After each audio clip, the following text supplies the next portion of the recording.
베냐민 지파 출신이었죠.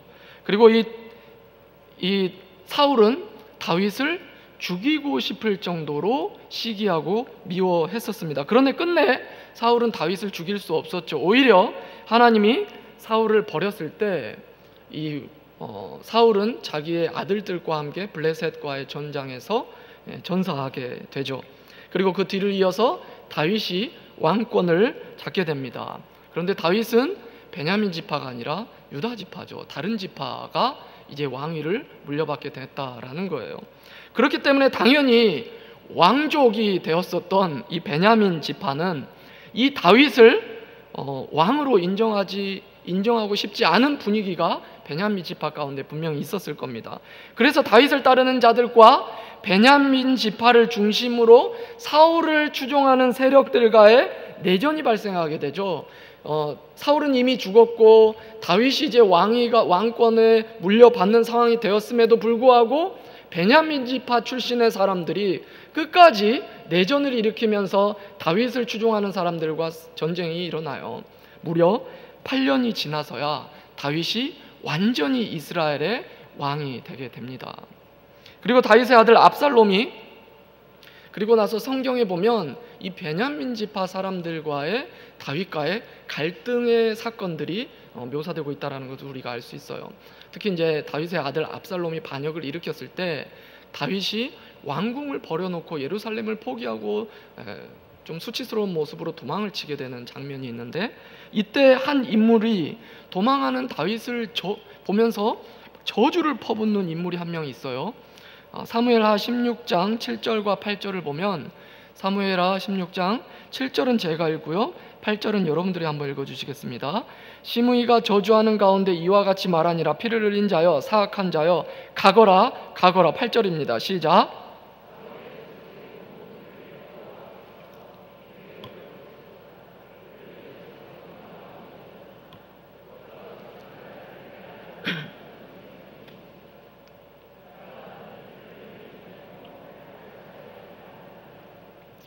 여러분, 지금 시므이가 하고 있는 말에서 어떤 느낌이 듭니까? 이 다윗의 왕위를 인정하지 못하겠다라고 지금 하는 말에 뉘앙스가 담겨 있죠. 그렇다면 이 시므이는 어떤 지파 출신이겠습니까? 당연히 베냐민 지파였다라는 거예요. 또한 압살롬의 반역이 진압되고 나서 이후에 또 세바라는 인물이 다윗을 대적해서 또 일어나게 돼요. 반역을 저지르게 돼요. 근데 그가 또 어떤 지파 출신이었겠습니까? 베냐민 지파 출신이었다라는 거예요. 즉, 우리는 굿이라는 인물에 대해서 정확히 알 수는 없어요. 성경이 굿이라는 인물을 정확하게 그 역사적으로 소개하고 있지 않기 때문에. 그러나 오늘 본문의 표제에 이 사람을 친절하게 베냐민 사람이라고 설명을 해줌으로 인해서 우리는 그로 인하여 다윗이 그 굿이라는 베냐민 사람으로 인해서 또 다른 큰 곤욕을 치르고 있다라는 것을 충분히 예상해 볼 수 있다라는 거예요. 지금 다윗이 겪고 있는 어려움, 그에 대한 억울한 비난이었습니다. 그가 다윗에 대해서 하고 다니는 비방은 다음과 같았습니다. 오늘 3절, 4절, 5절인데요 3절, 4절은 제가 읽고요 5절만 여러분들이 한번 읽어주시겠습니다. 3절, 4절 제가 읽습니다. 여호와 내 하나님이여, 내가 이런 일을 행하였거나 내 손에 죄악이 있거나 화친한 자를 악으로 갚았거나 내 대적에게서 까닭 없이 빼앗았거든. 5절 시작.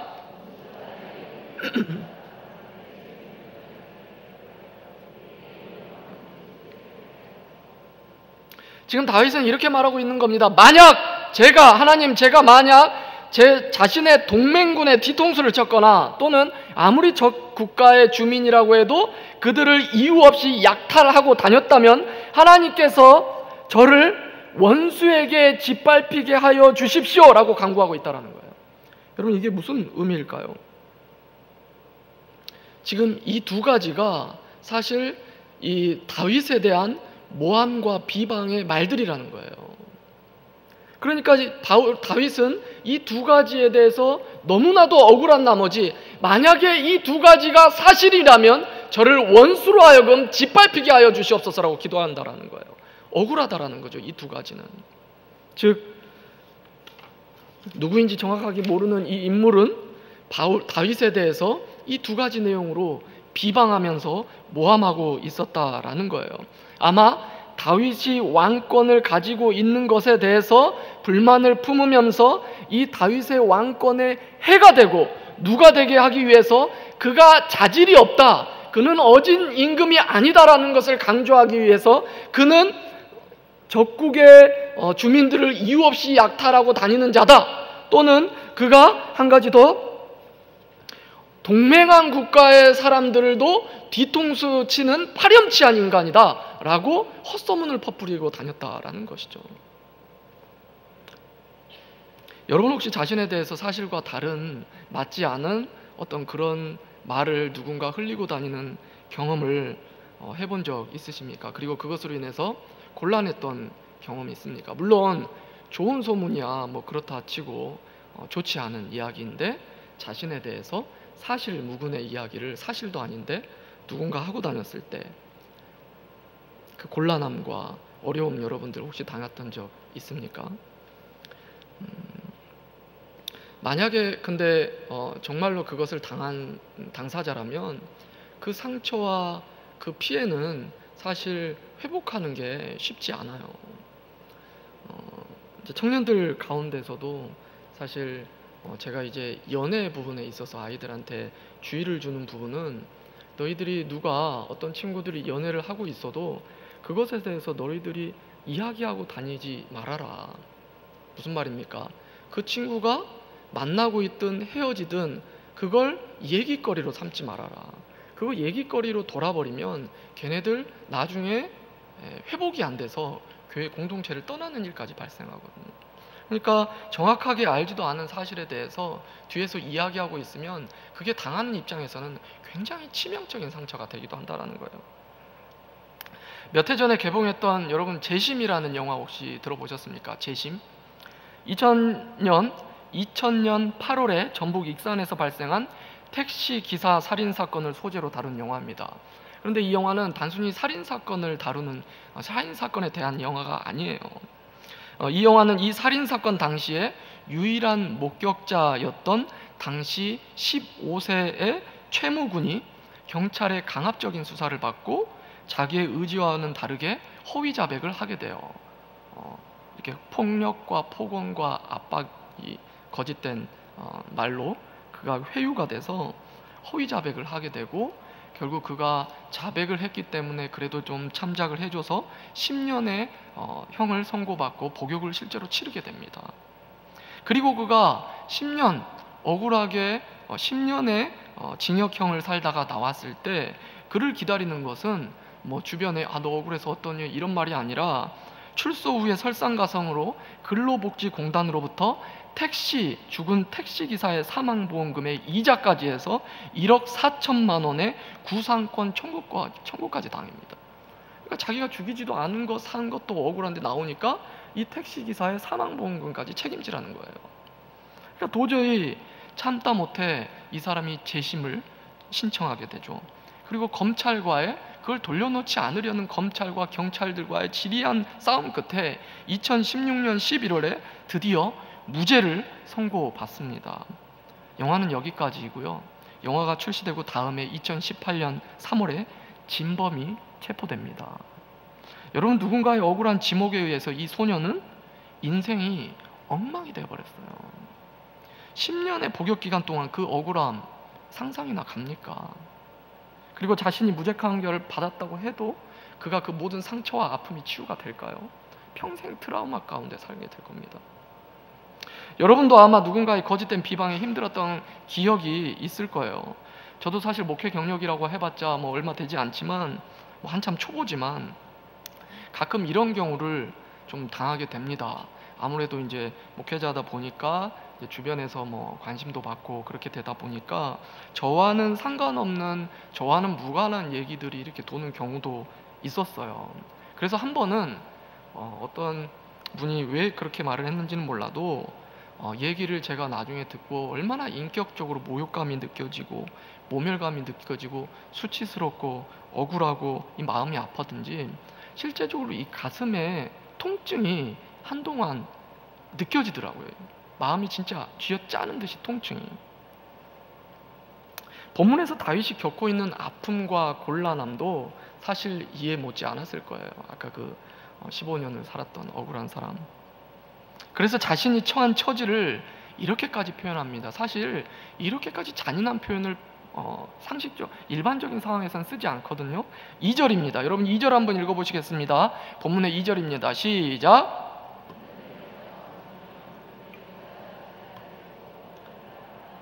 여러분 이거 그냥 표현 같아도 하나님 나를 구원해 주세요. 하나님 나 구원해 주지 않으면 그 대적이 나를 공격하고 짓밟습니다. 이렇게 말해도 충분한데 뭐라고 표현합니까? 가장 잔인하게 공격당하는 표현. 제가 맹수에게 찢기고 뜯겨 죽을 위험에 처해 있습니다. 이렇게 표현하고 있다는 거예요. 여러분 다큐멘터리에 보면 맹수 사자나 뭐 이런 맹수들에게 어떤 어린 이 사슴이나 이런 거 이렇게 잡혀가지고 갈기갈기 찢기는 모습 본 적이 있습니까? 얼마나 처참합니까? 근데 다윗이 지금 자신의 곤란함과 어려움과 마음의 처참함이 지금 이와 같다라는 거예요. 그리고 이렇게 하나님께 구원의 간구로 시작했는데 놀랍게도 시편에 늘 비슷한 패턴이죠. 우리의 삶의 기도의 패턴이 또 돼야 되기도 하고요. 이렇게 마무리됩니다. 17절입니다. 우리 17절 함께 읽겠습니다. 시작. 내가 여호와께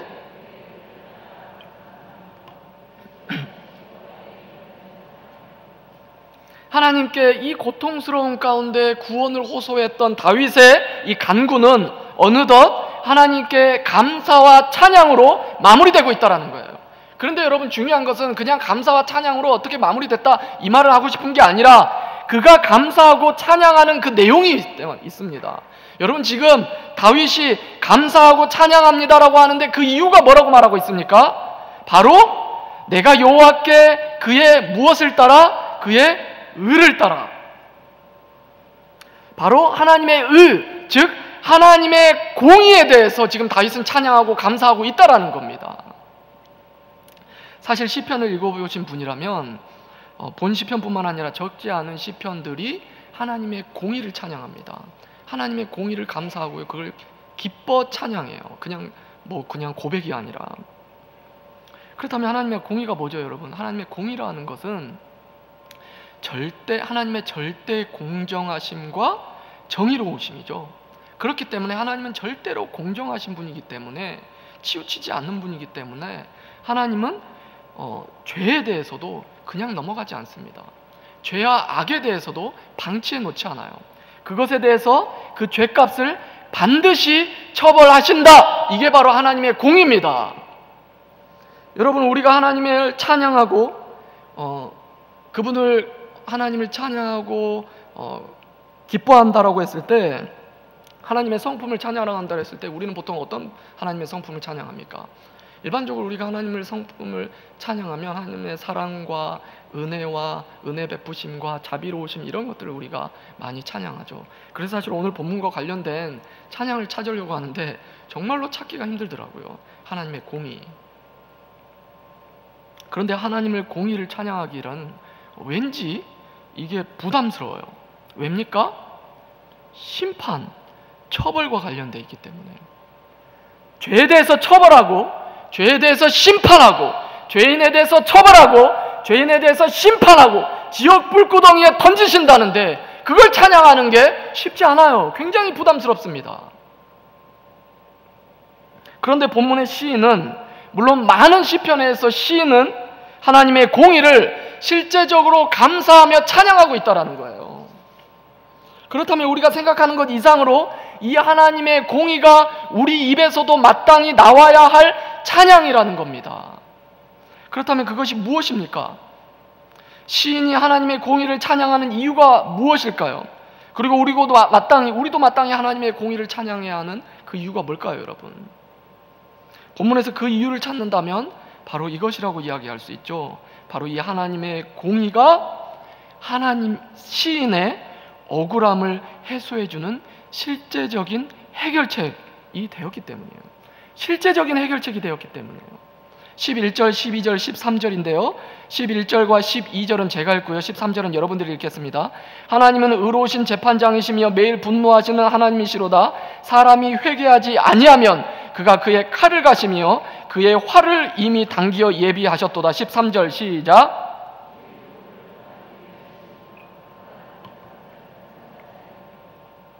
여러분 지금 어떤 단어들이 막 묘사되고 있습니까? 칼, 활, 죽일 도구, 화살, 불화살. 무슨 말입니까? 지금 시인은 공의로우신 하나님을 마치 칼, 활, 불화살들과 같은 각종 살인 무기, 그러니까 각종 무기를 들고 있는 전사처럼 묘사하고 있다는 거예요. 이것은 공의의 하나님이 악인에 대해서 어떻게 대하시는지를 보여주고 있다는 거예요. 무슨 말입니까? 절대로 하나님은 악인의 악행을 그냥 관대하게 넘어가시는 것이 아니라 마치 전사가 각종 무기를 들고 피비린내 나는 싸움을 싸우듯이 목숨 걸고 싸우는 것처럼 철저하게 하나님은 죄에 대해서 심판한다, 이렇게 말하고 있다는 거예요. 용사와 같이 살인미구, 서슬이 퍼런 칼을 들고 있는 이런 용사로 묘사하고 있다는 건 무슨 말입니까?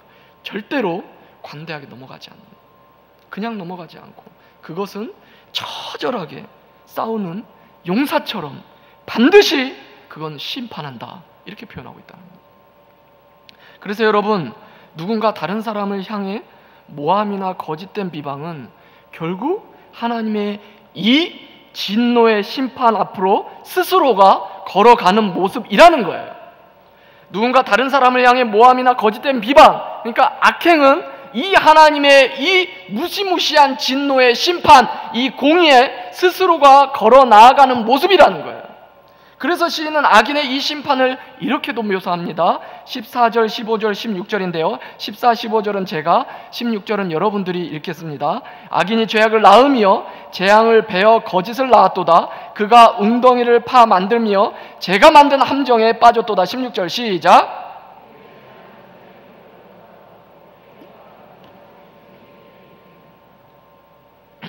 아무리 숨어서 은밀히 행하는 악인의 악행이나 또는 모함이나 누군가에 대한 모함이나 거짓된 비방이라 할지라도 그것은 그냥 그의 악행으로 절대로 끝나지 않는다는 거예요.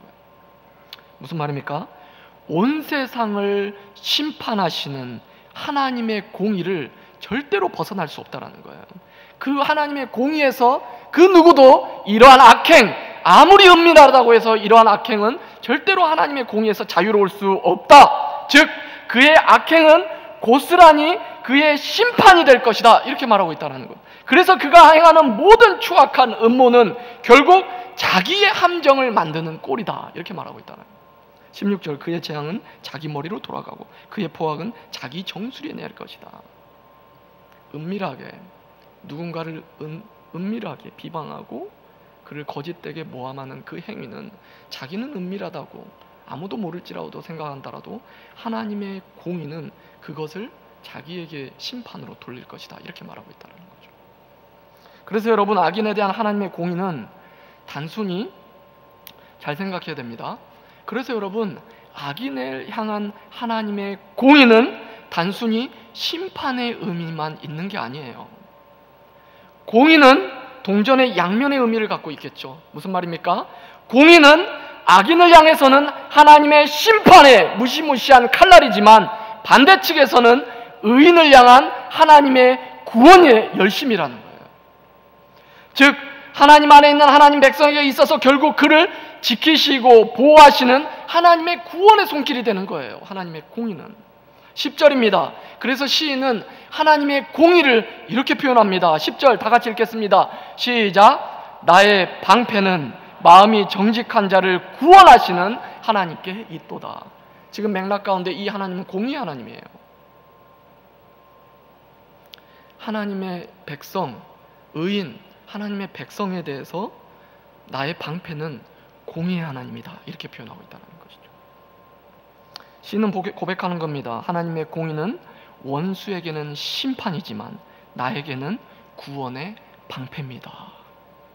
그래서 시인은 마치 사자가 자기를 물어 뜯을 것 같은 위협과 곤란함에 지금 처해 있지만 이 하나님의 공의를 생각하게 될 때 하나님의 안위하심을 느끼면서 하나님의 결국 그의 입술의 고백은 하나님의 공의를 찬양하고 있다라는 겁니다. 여러분, 하나님은 때론 물론 의도적으로 우리의 억울함을, 성도의, 하나님 백성의 억울함을 허락하고 견디게 하시기도 합니다. 그죠? 욥 예를 들 수 있죠. 그리고 우리는 그것을 견디고 나서 그 이유를 알게 될 때도 많죠. 그죠? 그러나 일반적인 상황에서는 하나님의 공의로우신 우리 하나님은 악인이 자기 백성을 상하게 하는 것을 내버려 두시지 않는다라는 거예요. 하나님의 공의는 악인에 대한 심판이면서 동시에 자기 백성에 대한 구원의 손길이다, 이렇게 말하고 있다는 것이죠. 그렇다면 여러분,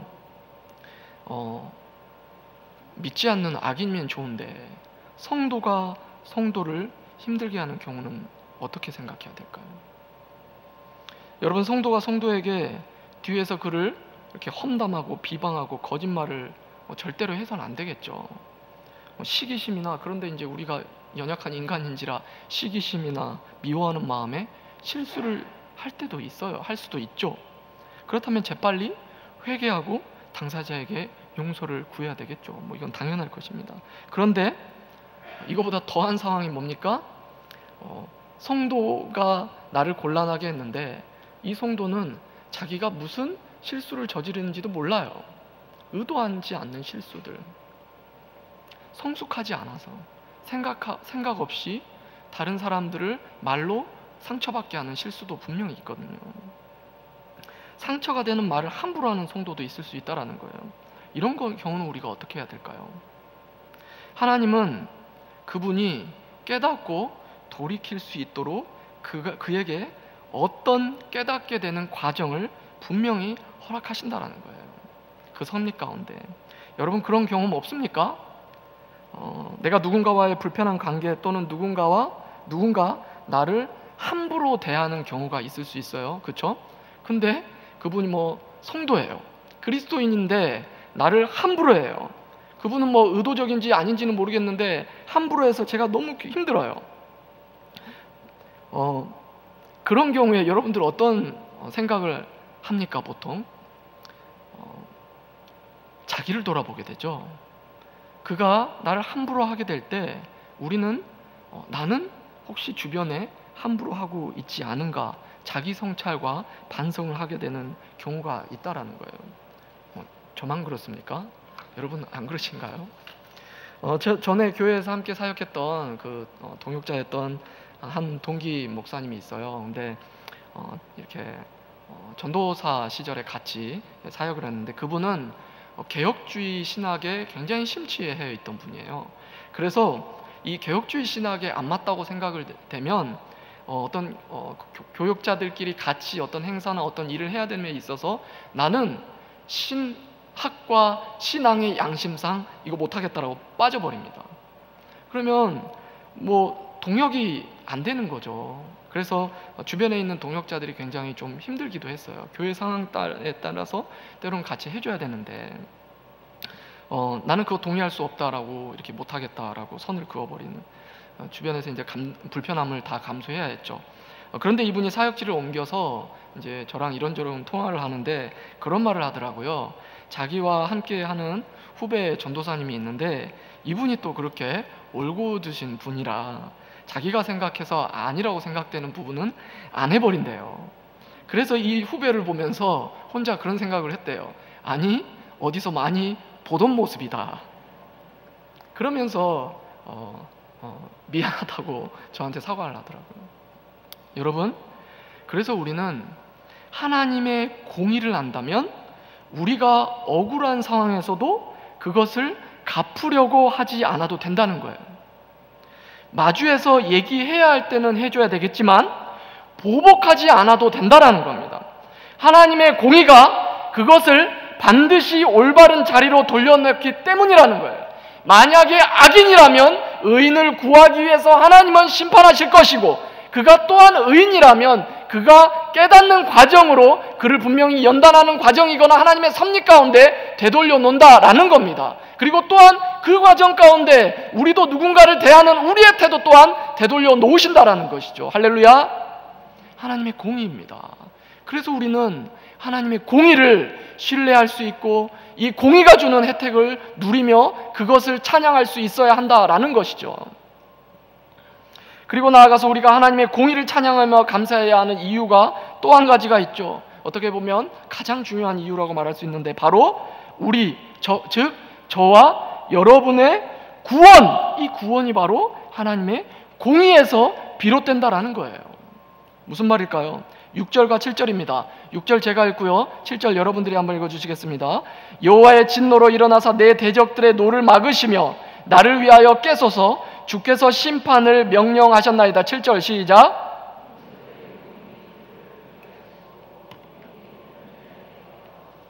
지금 시인은 말하는 겁니다. 공의의 하나님, 주님은 공의로 심판하신다고 말씀하셨지 않습니까? 주님이 공의로 심판하시는 분이라고 말씀하시지 않았습니까? 공의의 심판을 행하여 주시옵소서 라고 말하고 있다는 거예요. 공의의 실현을 지금 말하고 있다는 거예요. 여러분, 공의의 하나님은 죄인들의 죄악을 내버려 두지 않는다라고 이야기했습니다.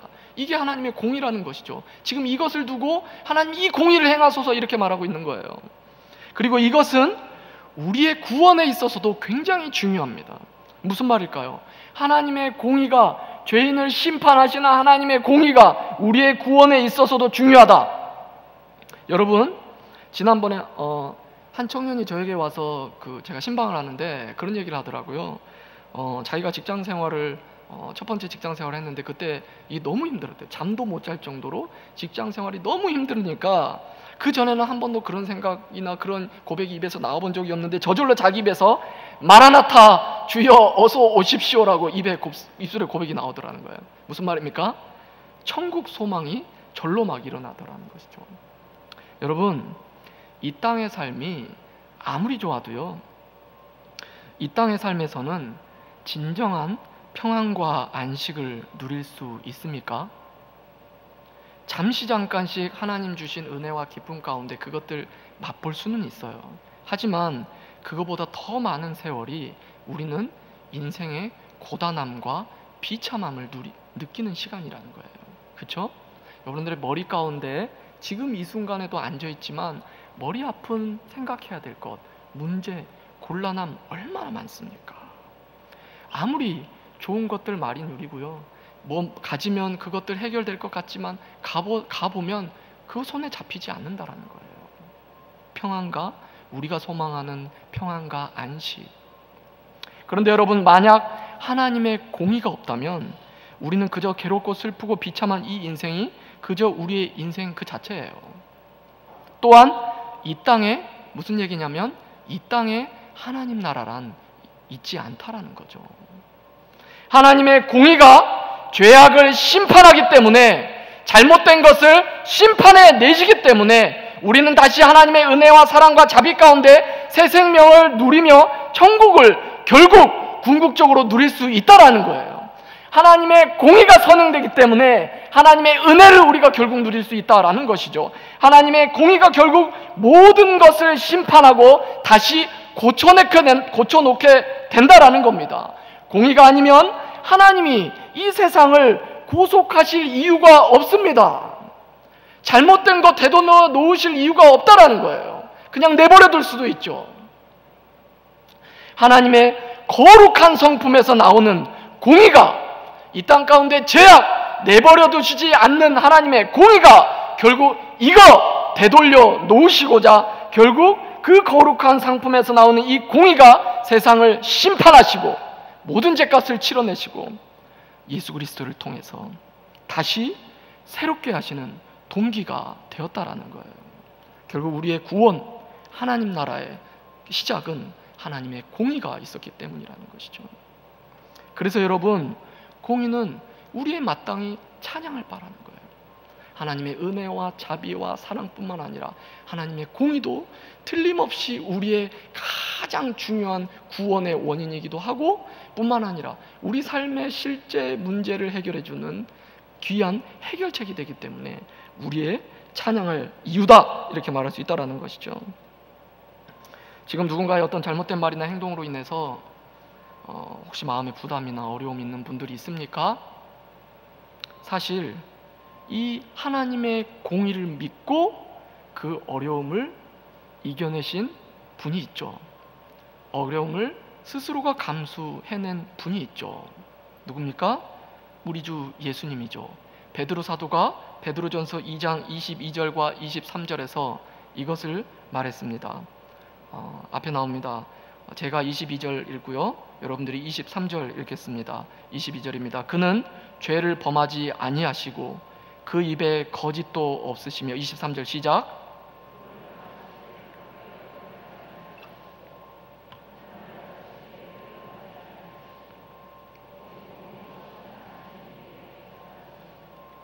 예수님보다 더 억울한 사람이 있을까요? 아무 죄가 없으신 분인데 그는 죄를 범하지 아니하시고 그 입에 거짓도 없으시되 욕을 당하시고 맞대어 욕하지 아니하시고 고난을 당하시되 위협하지 아니하시고 오직 공의로 심판하시는 이에게 부탁하셨다. 자기를 의탁하셨다라는 것이죠. 지금 누군가의 어떤 잘못된 말이나 행동으로 인하여 마음의 부담이나 어려움이 있으신 분이 있습니까? 하나님의 공의가 주는 자유로움을 누릴 수 있기를 바랍니다. 또한 이곳에 계신 저와 여러분이 하나님의 공의가 우리의 구원의 방패됨을 기억하시면서 이 공의가 주는 영원한 평안을 앞서